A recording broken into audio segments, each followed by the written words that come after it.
नबी का लब पर जो जिक्र है बेमिसाल आया कमाल आया जो हिजरे तैबा में याद बन कर ख्याल आया कमाल आया अल्लाह अकबर अरे चिल्ला कौन अल्लाह अकबर गुरूर हुरूब के तुर डाला लगा के माथे पे तिल खुदा ने जो काले रंग का गुलाम तेरा बिलाल आया कमाल आया नबी का लब पर जो जिक्र है बेमिसाल आया कमाल आया नबी का लब पर जो जिक्र है बेमिसाल आया कमाल आया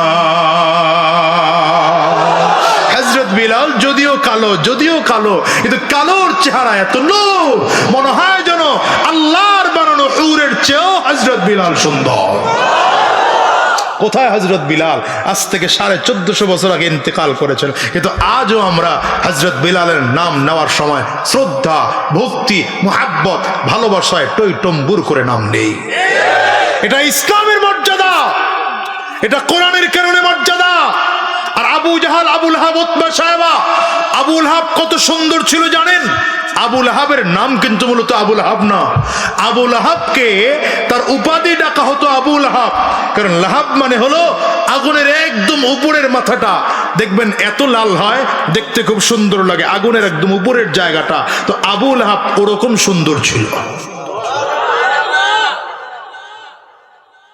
সুন্দর যদি ইসলাম হয় না কখনো কখনো কালো মানুষ ইসলাম গ্রহণ করলে এই মানুষগুলো জগতের সবচেয়ে বড় মর্যাদা সম্পন্ন হয় বেচারা 3 দিন দাঁড়ায় থেকে একটা দানা গম কাউরে দিতে পারে নাই বড় টেনশন কি করব মুহাম্মদ বলল গম দিতে আমি 3 দিন ধরে পারলাম না বাসায় চলে গেছেন স্ত্রীকে ডাক দেয় আচ্ছা ব্যাপারটা বলো তো মুহাম্মদ বলল মদিনার মানুষকে গম দিতে আর আমি 3 দিন ধরে চেষ্টা করছি কেউ কয় 3 দিনের খানা ঘরে আছে কেউ বলে 2 দিনের খানা আছে কেউ বলে 1 দিনের খানা আছে কারো ঘরে এক বেলার খানাও নাই এরপরও এক বেলার হলেও দিতে চাইলেও নিতে চায় না ব্যাপারটা কি বলো তো মহিলা ডাক দিয়া কয় কিছু বুঝো নাই বলে না কিছুই বুঝি নাই মোটেও বুঝো নাই বলে না মোটেও বুঝি নাই ঘুমাও সকালবেলায় বুঝবা জোরে কন জোরে কন জোরে কন মহিলারা দ্বীনের প্রতি আকৃষ্ট বেশি হয় মহিলারা দেখবেন আপনার ঘরের স্ত্রী যদি দিনদার হয় তো আপনার চেয়ে আপনার স্ত্রী বেশি নামাজ পড়ে আপনার চেয়ে আপনার স্ত্রী বেশি কোরআন তেলাওয়াত করে আপনার চেয়ে আপনার স্ত্রী বেশি দান করে যদি আপনার স্ত্রী দিনদার হয় যেটা দিনদার না ওইটার তো কথা আউট অফ টপিক কথা বলেন না কেন খন্দকের যুদ্ধে হযরত জাবির রাদিয়াল্লাহু আনহুর স্ত্রী খানা পাকাইছে আল্লাহু আকবার খন্দকের যুদ্ধ চলতেছে আল্লাহু আকবার কেমনে বলি আপনারা আবার বিরক্ত হয়ে যান আবার 11টা বাজতে চললো প্রায় আর 20-25 মিনিট আছেন তো ইনশাআল্লাহ খন্দকের যুদ্ধ চলছে আরো বেশি কন্টন যাই কোন উঠা যাবে না এটা মনে রাখেন উঠবেন তো মোনাজাত দেওয়ার কাছাকাছি যামুগা আর যদি বসেন তাইলে কিছু কথা বলবেন ইনশাআল্লাহ খন্দকের যুদ্ধ চলছে সাহাবায়ে কেরাম প্রচন্ড ক্ষুধার কারণে পাথর কেটে কেটে পরীক্ষা খনন করা কষ্ট হচ্ছে আমার নবী কাপড় তুলে দেখাচ্ছেন দেখো আমার পেটের মধ্যে পাথর বেঁধে রাখছি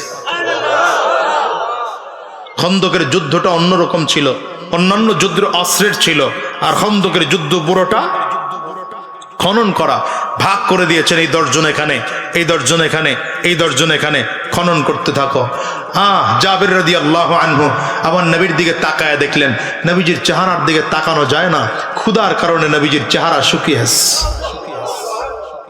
ডেকে বললেন পয়গম্বর যদি আপনি আমার একটু ছুটি দেন আমি বাড়িতে যাব নবীজি বললেন ঠিক আছে যাও বাড়িতে যাও হযরত জাবির রাদিয়াল্লাহু আনহু বাসায় গিয়ে স্ত্রীকে ডাক দেয়, প্রাণের স্ত্রী আমার, ঘরে কিছু আছে? আমার নবী বড় বড় ক্ষুধার্ত, সাহাবায়ে কেরাম বড় ক্ষুধার্ত, যদি তুমি কিছু খানা তৈয়ার করো আমি গোপনে গোপনে আমার নবীরে নিয়ে। এই এই ওই দুইটা সামনে দুইটা বয়, এলো আঙ্গুল দেখাইছে, বয় ওটা বয় না কে? আকাম বাজাইস নম্বর হয়ে যাবে, বেশি বেশি মুসিবত হইতে পারে। হ্যাঁ, হযরত জাবির রাদিয়াল্লাহু আনহু বললেন, ঘরে কিছু আছে নাকি? আরে ধমক দিয়ে আপনার ঘরে কি জন্য বসায় বুঝবেন না আপনারা? এটা এই মজলিসের দাম বুঝেন নাই তো। কথা বলতেছি হাসতে হাসতে। এই মজলিসের দাম কত জানেন? নবী বলেন, হাফাতহুমুল মালাইকা, এই আমরা বসে আছি, এই জায়গাটা আল্লাহর ফেরেশতারা বেষ্টন করে দাঁড়িয়ে আছে। ওয়া নাযালাত আলাইহিমুস সাকিনা, নবী বলেন এখানে শান্তির বৃষ্টি বর্ষণ হচ্ছে। ওয়া গাশিয়াতহুমুর রাহমা, নবী বলেন এটা রহমতের চাদর দিয়ে আবৃত করে রাখা হয়েছে। এই জন্য আজকে বলে গেলাম, সবকটা আজীবনের জন্য মনে রাখবেন। মাহফিলে বসে কোন বক্তার ওয়াজ বুঝেন আর না বুঝেন, মনে ভালো লাগুক আর না লাগুক, কোনোদিন উঠবেন না, কারণ এখানে বসে থাকলেও সওয়াব। যদি উঠতেছেন না, আমি এবার আপনারা মন খারাপ করেন না, উঠতেছেন যে এমন না, বরঞ্চ আমি দেখছি এসব বসছেন দুই একজন, এটা খারাপ, এটাও করবেন না। জাবির রাদিয়াল্লাহু আনহু স্ত্রী এসে স্ত্রীকে ডেকে বললেন, কি আছে ঘরে? বলে অল্প কিছু আটা আছে, 2-4-5টা 10টা রুটি হবে। হযরত জাবির বললেন, তাইলে আমার একটা ছাগল আছে, ছাগলটা আমি জবাই দেই। ছাগলটা জবাই দিলেন আর রুটি বানাবেন তো খামিরা তৈরি করলেন। জাবির রাদিয়াল্লাহু আনহুর স্ত্রী বললেন, তুমি গিয়া নবীকে বলবা নবী যেন অল্প 2-3 জন নিয়ে আসে, বেশি যেন না আনে, খানা কম তো। হযরত জাবির রাদিয়াল্লাহু আনহু নবীজির কানে কানে গিয়া কয়, হুজুর আপনার জন্য খানা রেডি, আপনি 2-3 জন নিয়ে আমার বাড়িতে গেলে ছোট্ট বকরি আর একটু রুটি আপনার জন্য তৈয়ার করা হচ্ছে। নবীজি বললেন, তুমি কেমনে ভাবলা যে আমার এত সাহাবী রাইখা আমি একা একা তোমার বাড়িতে গিয়ে খানা খাবো? আমার সাহাবীরা কষ্ট করতেছে, আমি কেমনে খানা খাই? নবী তো রহমতের নবী। আল্লাহু আকবার, জোরে চিল্লে আল্লাহু আকবার। জাবির, খানা কতটুকু আছে? বলে এতটুকু আর এতটুকু, ওই 8-10টা রুটি হবে আর ছোট্ট একটা বকরি। নবী কয়, তাআমুন কাসীর, যথেষ্ট খানা, অনেক খানা। এবার আমার নবী ঘোষণা দিচ্ছেন, ইয়া আহলা খান্দাক ইন্না জাবিরান ক্বাদ সানাআ সূরা, ইয়া আহলা খান্দাক ইন্না জাবিরান ক্বাদ সানাআ সূরা ফাহিয়া আহলান বিকুম। এ খান্দকের সাহাবীরা, চলো, জাবির তোমাদের জন্য খানা তৈয়ার করেছে, নাস্তা রেডি করেছে। জাবিরের বাড়িতে তোমাদের সবাইকে যেতে হবে, দাওয়াত দিয়েছে জাবির, চলো জাবিরের বাড়িতে যাই। হযরত জাবির রাদিয়াল্লাহু আনহুর দিকে আমার নবী তাকিয়ে দেখলেন চেহারা কালো হয়ে গেছে। হযরত জাবিরের লজ্জায় চেহারা কালো হয়ে গিয়েছেন। পয়গম্বর এত সাহাবায়ে কেরামদেরকে নিয়ে যদি আমার বাড়িতে যায়, কেমনে মেহমানদারি করাবো? রাহমাতুল লিল আলামিন ডেকে বললেন, জাবির যাও যাও, বাসায় গিয়ে খানা রেডি করো, আমি সাহাবায়ে কেরামদেরকে নিয়ে আসতেছি। জাবির রাদিয়াল্লাহু আনহু বাসায় গিয়ে স্ত্রীকে খানা রেডি করতে বললেন। স্ত্রী আস্তে করে তাকায় দেখেন নবীজি কতজন নিয়ে আসে, নবীজি কতজন নিয়ে আসে। আস্তে করে দরজার ফাঁক দিয়ে তাকাইলেন, তাকায় দেখে রাহমাতুল লিল আলামিন সামনে সামনে আগাইতেছে, পিছনে এত সাহাবী লম্বা লাইন দিয়া দিয়ে আসতেছে। 1-2 মিনিটে গনে গনে শেষ করা সম্ভব না।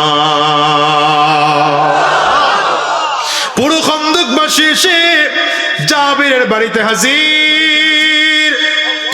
নবী আমার রাহমাতুল লিল আলামিন জাবির রাদিয়াল্লাহু আনহুকে ডাক দেবেন, কিন্তু জাবিরের স্ত্রী ভেতরে গিয়া জাবির রাদিয়াল্লাহু আনহুর হাত ধরে কয়, আপনার কিছু আকল জ্ঞান আছে? আমাদের দেশের মহিলারা যা কয়, আর আপনার আকল জ্ঞান আছে?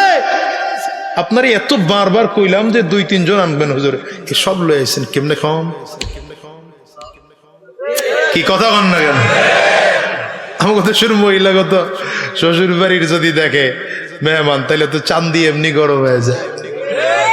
নিজের বাপের বাড়ির মেহমান হইলো কই মাছ বড়টা, আপনাদের বলায় মনে হয় নাই। আপনাদের বলার মা বোনেরা সব রাবে অবশ্যই খালাতো বোন। হ্যাঁ, হায় হায় হায় হায়। আমি আমার মা বোনদেরকে বলবো, মা বোনেরা স্বামীর প্রতি সহনশীল হন, স্বামীকে ইজ্জত করতে শিখুন। অধিকাংশ পুরুষরা এসে বলে, হুজুর সাংসারিক জীবনে শান্তিটা নাই। শান্তিতে থাকবে কি করে? আপনি একদিকে নজর দেন, ঘরের বউটা আরেক দিকে নজর দেন। আগে তো এই পরিমাণ বুঝতাম না, কারণ জনগণের সাথে মিশি নাই। এখন তো জনপ্রতিনিধি হওয়ার কারণে প্রতিদিন অন্তত দুই একটা এই কারবার দেখতে হয়। হয়তো স্বামী তালাক দিছে, নাইলে বউয়ে তালাক দিছে। একটা ডিভোর্স লেটার আসি আমার কাছে পরিশোধে, তো তালাকের এটা নিয়ে বসলে দেখি কোন না কোনটা পরকীয়ার সাথে জড়িত আছে। নাউজুবিল্লাহ প্যাকেট করে ধুয়ে দেন, বাড়ি যায়। আমার মা বোনদেরকে বলবো, মা বোনেরা স্বামীর প্রতি যত্নশীল হন। সারাটা দিন একজন পুরুষ কি পরিমাণ কষ্ট করে আপনারা বুঝবেন না। এটা আপনি তো সংসারের কাজটুকু করে শেষ করতে পারেন, কিন্তু এই পুরুষটাকে হাজারো মানুষকে ম্যানেজ করে তারপরে হালাল উপায়ে ইনকাম করে ঘরে পকেট ভরে টাকা নিয়ে আসতে হয়। এই স্বামীটা ঘরে গেলে মেজাজ খারাপ করবেন না, বাজে আচরণ করবেন না। কোনদিন যদি বাজার নিয়ে যাইতে না পারে, খারাপ ব্যবহার করবেন না, বরঞ্চ তার সাথে ভালো আচরণ করেন, মিষ্টি কথা বলেন। দেখবেন এই স্বামীটা বাধ্য ঘোড়ার মতো আপনার স্বামী হয়ে চিরজীবন ভালোবাসবে। স্বামীরও দোষ আছে, আপনারা যে একেবারে আল্লাহর ওলি এমন না, দোষ আপনাদেরও আছে। কোনদিন দাওয়াত খাইতে গিয়ে বউয়ের কয়, তুমি রান্না শিখছো? ওই ঘরের বাবি কত সুন্দর রান্না করে, আজ 4টা খাইতে মনে চায়। জুতার বাড়ি তোর কপালে, তুই প্রশংসা করস কেন আর একজনের? তোর বউ খারাপ রান্না করলেও বলবি এত সুন্দর রান্না জীবনে খাই নাই। আসতে কয় তো, দেখছেন? আপনার স্ত্রী যদি খারাপ রান্না করে, এরপরেও তার প্রশংসা করবেন, প্রশংসা করে বলবেন, তবে আমি একটু লবণ কম খাই, তো তুমি লবণ একটু কম দিও, লবণটা কম দিলে চমৎকার রান্না হবে, ফাইন রান্না, এর চেয়ে সুন্দর রান্না হইতেই পারে না। সে দেখবেন এটার আপনি যদি তাকে একটু মহাব্বত করে কথাগুলো বলেন, সে ভেতরে আপনার জন্য আরো বেশি ভালো রান্না করতে চেষ্টা করে। মাঝে মাঝে তার জন্য একটু উপটকুন নিয়ে যান, কথা কয় না? এই যে ফেব্রুয়ারি মাসের 14 তারিখ আসতেছে, উল্টা পাল্টা জায়গায় মেসেজ না পাঠায়া নিজের বউয়ের মেসেজ পাঠান। এটা হাসার কিছু কইলাম নাকি মিয়া? তা হাসতেছেন কে? নিজের স্ত্রীকে মেসেজ পাঠান, আই লাভ ইউ, ইবাদত। আর হারাম রাস্তায় পাঠাবেন, গুনাহ তো গুনাহ, কবিরা গুনাহ। এই জোয়ানরা জোরে বল, ঠিক না বেটি? মুরব্বীরা হেরা তো আর বুঝবো না মেসেজ কি আর আই লাভ ইউ কি, হেরা জীবনে বুঝছে। হেরা তো সারা জীবন শুনছে পাঙ্গাস মাছ, ইলিশ মাছ, বোয়াল মাছ, এছাড়া নাম জানে হেরা? হেরা মনে করছে ফেসবুকে এটা আরেকটা মাছের নাম কইছি। কি কথা বল না কেন? রাগ করতেছে? হ্যাঁ,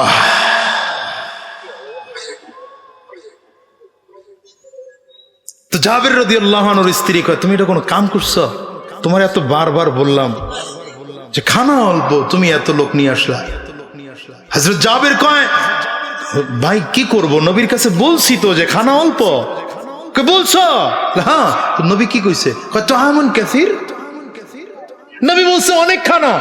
নবী বলছে, বলে হ্যাঁ, একটা গেছে ঘোট বেড়ে। নবী যদি কয়ে থাকে খানা বেশি, একটা ব্যাপার স্যাপার কিছু হবে, অপেক্ষা করি দেখি কি ঘটে। সুবহানাল্লাহ, সুবহানাল্লাহ, চিল্লা কও সুবহানাল্লাহ। ওয়ামা আরসালনাকা ইল্লা রাহমাতাল লিল আলামিন।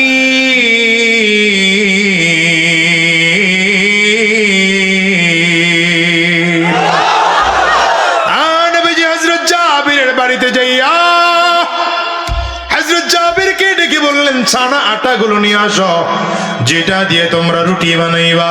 ছানা আটাগুলো জাবের রাদিয়াল্লাহু আনহু সামনের দিকে নিয়ে আসলেন। রাহমাতুল লিল আলামিন কি জানি দোয়া পড়ে ফু দিলেন, হালকা করে মুখের থেকে একটু থুতু বাল্লা দিলেন। নবীজি রাহমাতুল লিল আলামিন বললেন, ঢাকনা সরাইবা না, ঢাকনা সরাইবা না, গোশতের পেয়ালা নিয়ে আসো। গোশতের পেয়ালা আমার নবীর সামনে দেওয়া হলো। রাহমাতুল লিল আলামিন ওটাতেও কি যেন দোয়া করলেন, আবার যেন কি করে হালকা মুখের একটু লালা ছিটায় দিলেন। রাহমাতুল লিল আলামিন বললেন, ভেতরে একজন মহিলাকে ভালো করে বলো, সে যেন সুন্দর করে আটা দিয়া একটা একটা করে রুটি বানাইয়া সামনের দিকে পাঠায়। রুটি বানিয়ে পর্দার আড়াল থেকে পাঠানো হয়। নবীজি পর্দার বাহিরে বসে রুটির মধ্যে ওই পাতিলা থেকে গোশতগুলো উঠায় রুটির মধ্যে দিয়া সুন্দর করে গোল করে ঘোরা শর্মা বানিয়ে বানিয়ে এক একজন সাহাবীর হাতে হাতে দেয়। সাহাবায়ে কেরাম খেতে আরম্ভ করেছেন। এক এক করে করে করে করে সব সাহাবীরা খাইলেন, রাহমাতুল লিল আলামিন খাইলেন। এবার আমার নবী বললেন, জাবের তুমিও খাও। হযরত জাবের রাদিয়াল্লাহু আনহু কেও খাওয়াইলেন। যাও পরিবারের সব পরিবারের সদস্যদেরকে নিয়ে খাও। জাবের রাদিয়াল্লাহু আনহু পরিবারের সদস্যদেরকে নিয়ে খাইলেন। এবার নবীজি বললেন, তাইলে আরো কাজ করো, এবার এলাকার মানুষদেরকে পারলে খাওয়াও। জাবের রাদিয়াল্লাহু আনহু বলেন, সব মানুষদেরকে খাওয়াইলাম, এলাকাবাসীকে খাওয়াইলাম, পরিবারের মানুষকে খাওয়াইলাম, আমরাও গোশত আর রুটি পেট ভরে খাইলাম। রাহমাতুল লিল আলামিন খাইলেন। খন্দকের যুদ্ধে যেই সাহাবীরা এসেছিলেন সব সাহাবীরা পেট ভরে ভরে ভরে খাইলেন। সাহাবায়ে কেরাম প্রশ্ন করেন, জাবের সেই দিন খন্দকের যুদ্ধে কতজন সাহাবী ছিল? জাবের রাদিয়াল্লাহু আনহু বলেন, লাউ কুনতু মিআতা আলফিন লাকাফানা কুননা আলফান। যদি আমরা 1 লাখ হয়ে যাইতাম, আল্লাহ তাআলা নবীজির বরকতে 1 লক্ষকে পেট ভরে আল্লাহ তাআলা খাবার দিতেন। কিন্তু ছিলাম মাত্র 1000। এই 1000 মানুষ পেট ভরে ভরে ভরে রুটি খেয়েছে। বরকত দিয়েছেন কে? জোরে আওয়াজ করে চিল্লায় বলেন, আর জোরে বলেন, চিল্লায় বলেন, চিল্লায় বলেন। এই বরকতওয়ালা নবীর কাছে আজকে স্ত্রী যাইতে কয়, মনে আছে না ভুলে গেছে? লোকটা ডেকে বলে, প্রাণের স্ত্রী আমার, 3টা দিন ধরে মদিনায় গেলাম, কাউরে খানা দিতে পারি না। কেউ কয় 1 দিনের খানা আছে, কেউ বলে 2 দিনের খানা, কেউ বলে তো 3 দিনের খানা, আবার কেউ বলে মাত্র 1 বেলার খানা, আবার কারো ঘরে 1 বেলার খানাও নাই। এই লোকটাও খানা নিতে চায় না। কেমন করে বলো তো? ইহুদি লোকটার স্ত্রী বলে, ঘুমায় পড়ো, সকালবেলায় তোমার সাথে কথা হবে। সকালবেলা ঘুম থেকে আজকে স্ত্রী তাড়াতাড়ি করে উঠেছে, সুন্দর করে গোসল করে পাক পবিত্র হইয়া পবিত্র একটা কাপড় পরে উপরে আলাদা কাপড় পরে বোরখা লাগিয়েছে। এইবার স্বামীকে ঘুম থেকে উঠায়, স্বামী আমার বিদায় দাও, তোমার ঘরে আর থাকবো না, নবীর কাছে যাব। জোরে কন, জোরে কন, জোরে কন। স্বামী ডেকে বলে, কেন আমার নবীর কাছে যাইবা? মুহাম্মদুর রাসূলুল্লাহর কাছে কেন যাইবা? জীবনে তোমার কোনোদিন কষ্ট দেই নাই, তোমার কোনো অভাব হয় সেটা খেয়াল রেখেছি, তোমার অশান্তি হয় সেটাও খেয়াল রেখেছি। হঠাৎ করে আজকে কেন মুহাম্মদের কাছে যাইবা?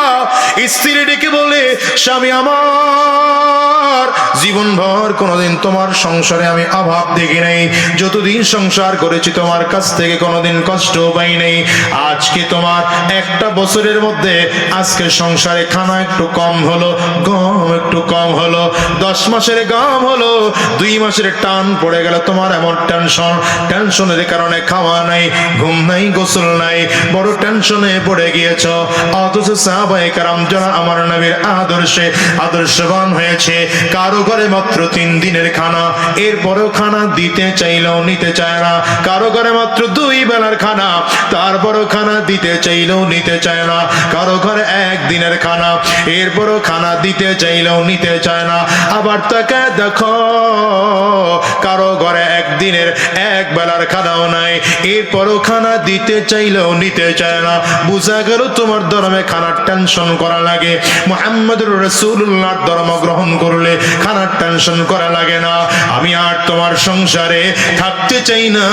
মুহাম্মদুর রাসূলুল্লাহর কাছে যাইয়া কালিমা পড়ে মুসলমান হয়ে যাব, আমিও টেনশন মুক্ত জীবন যাপন করব। আল্লাহু আকবার, চিল্লাও বলো। স্বামী স্ত্রীর হাতটা ধরে ডাক দেয়, প্রাণের স্ত্রী আমার, যদি ব্যাপারটা এমন করে হয় তাইলে তুমি একা নয়, আমিও নবীর কাছে যাব, আমিও নবীর কাছে যাব।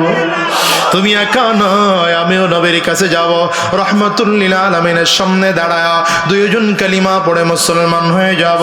এবার স্বামী আর স্ত্রী দুইজন রহমাতুল লিল আলামিনের দরবারে রওনা করেছেন। স্ত্রী পর্দার আড়ালে, স্বামী রহমাতুল লিল আলামিনের সামনে হঠাৎ করে হাতটা বাড়িয়ে দিয়েছেন। পয়গম্বর, আমার স্ত্রী সহ আমিও এসে হাজির, কালিমা পড়া দেন, মুসলমান হয়ে যাব। আল্লাহু আকবার, চিল্লাও। ইসলাম হলো চিরদিনের শান্তি সুখের নিশানা, ইসলাম ছাড়া অন্য সবই জাহান্নামের ঠিকানা। ইসলাম হলো চিরদিন শান্তি সুখের নিশানা, ইসলাম ছাড়া অন্য সবই জাহান্নামের ঠিকানা। ঠিক না? ঠিক না? আরে কত অশান্তি আমার দেশে ইসলাম না থাকার কারণে শুরু হয়েছে। এখন তো নতুন আর এক অশান্তির নাম ট্রান্সজেন্ডার। এটা আপনাদের ভোলায় মনে হয় আর আসে নাই, আসতে কয় দেখি এরাও ট্রান্সজেন্ডারের লোক নিয়ে আসতে কথা কয় যে। হ্যাঁ,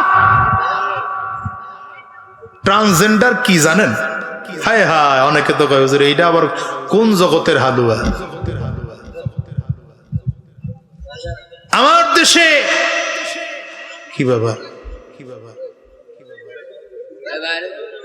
ও তুই আসমানে উঠছস? বুঝে নাই কোন হুজুরের ভাইয়ে পড়ছে, বুঝে নাই।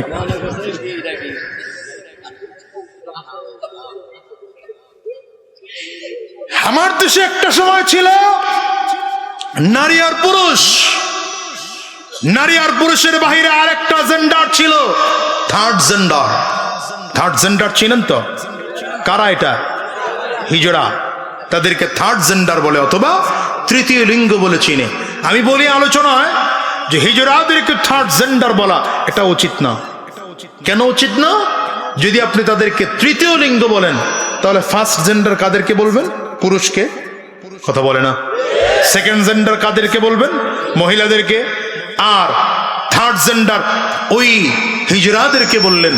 আপনি তো এদের মধ্যে বৈষম্য করলেন। ইসলাম বলে বৈষম্য করা যাবে না। ইসলাম কি কয়? হিজড়ারাও আপনার মতো মানুষ, হিজড়ারাও আমার আপনার মতো মানুষ। আমার আপনার বাবা যেমন মানুষ, মা যেমন মানুষ, হিজড়ারাও তেমন মানুষ। কেমন মানুষ? যেহেতু আলোচনা আসছেই কথাটা 2-1 মিনিটে বলে দেই, আপনারা কি বিরক্ত হইতেছে? হিজড়াদের মধ্যে আল্লাহ 2 ধরনের করে তৈরি করেছেন। কিছু হিজড়া আছে যাদের সাদৃশ্য বেশিরভাগ পুরুষের সাথে হয়। যদি কোনো হিজড়ার সাদৃশ্য বেশিরভাগ পুরুষের সাথে হয়, সেই হিজড়া পুরুষের মতো করে দিন পালন করবে, পুরুষের মতো করে সমাজে চলবে, পুরুষের মতো ইসলাম পালন করবে, সামাজিক ধর্ম কর্ম হিসাব নিকাশ পুরুষের মতোই হবে।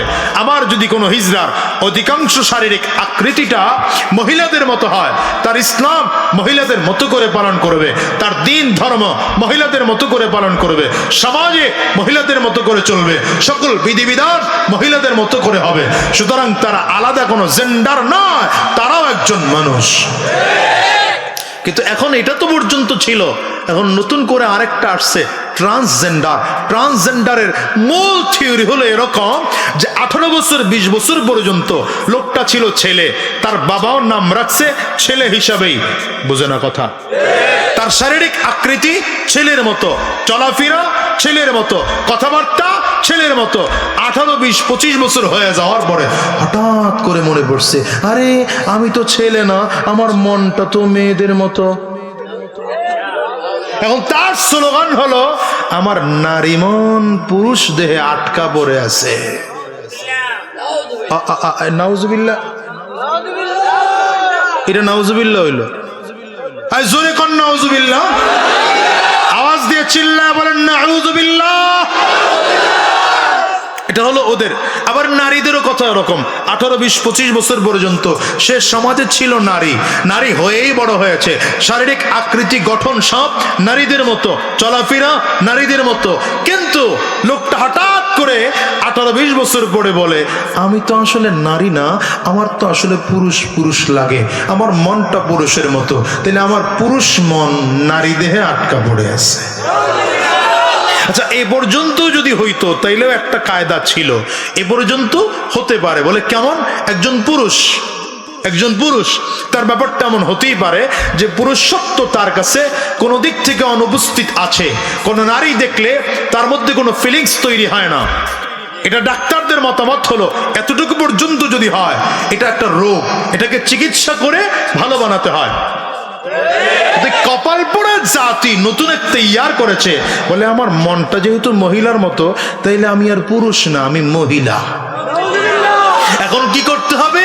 আমার নাম পরিবর্তন করে, আগে ছিলাম ফরিদ, এখন নাম রাখতে হবে ফরিদা।